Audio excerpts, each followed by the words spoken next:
छोटा पुजारी। एक बार एक गरीब पुजारी को एक अमीर आदमी के यहाँ पूजा कराने के लिए बुलावा आया। सुनते हो, मैं सचमुच भाग्यशाली हूँ।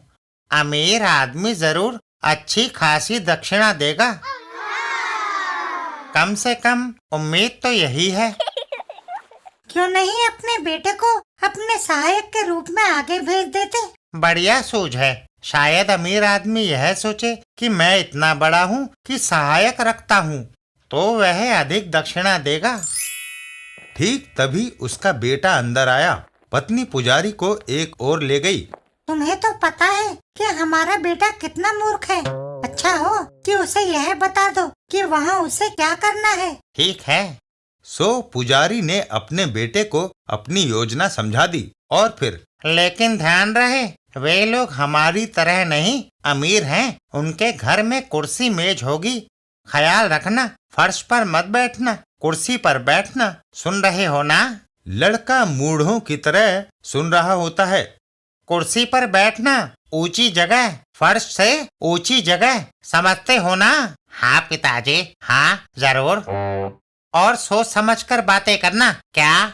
पुजारी अपना माथा पीट लेता है। हे भगवान, मैंने कहा गंभीर बातें करना, वजनी बातें। आया कुछ समझ में?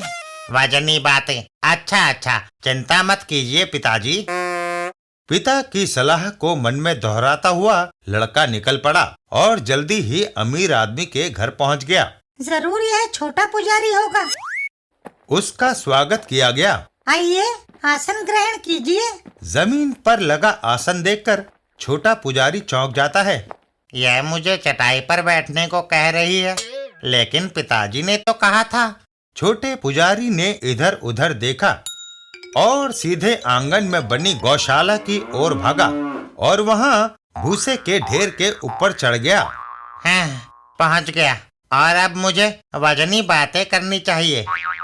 यह देखकर घर की मालकिन चौंक गई। अरे, आप वहाँ ऊपर क्या कर रहे हैं? कृपा करके नीचे आइए। लेकिन नीचे आने की बजाय छोटा पंडित बोला, हथौड़ा। क्या? वहाँ क्यों बैठे हैं? घर के अंदर आइए। कुल्हाड़ी। मैं समझी नहीं, कृपा करके अंदर आइए। चक्की के पाट। हैं? मालकिन सोच में पड़ गई। पागल हो गया है। ठीक तभी पुजारी वहाँ पहुँचा। जब उसने सुना कि क्या हुआ है, वह शर्म से जमीन में गड़ गया। जैसा मैं वैसे मेरी सूझ। और गौशाला में जाकर उसने सख्ती से अपने बेटे को नीचे उतर आने को कहा।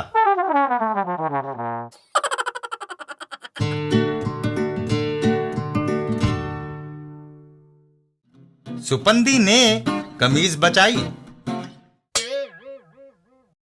एक दिन सुपंदी के घर पर मालिक साहब उसे पुकारते हैं। सुपंदी, मेरी रेशमी कमीज पर इस्त्री हो गई क्या? हाँ मालिक। तो इधर ले आ, मुझे कपड़े पहनकर तैयार होना है। सुपंदी वहाँ आता है। मालिक, जब मैं आपकी कमीज पर इस्त्री कर रहा था, तब दरवाजे की घंटी बजी। जब मैं दरवाजा खोलकर वापस लौटा, तो मुझे किसी चीज के जलने की बू आई। तो क्या तुमने मेरी कमीज जला डाली? जी, वो हाँ मालिक। हे भगवान! मालिक अपना सर पीटता है और वापस अलमारी खोलता है। अच्छा हुआ, मेरे पास एक रेशमी कमीज और है। यह सुनकर सुपंदी बोलता है, मुझे मालूम था मालिक। मैंने उसका एक टुकड़ा काटकर जली हुई कमीज पर पैबंद लगा दिया है। हाय रे सुपंदी, तेरा क्या करूं मैं? मालिक,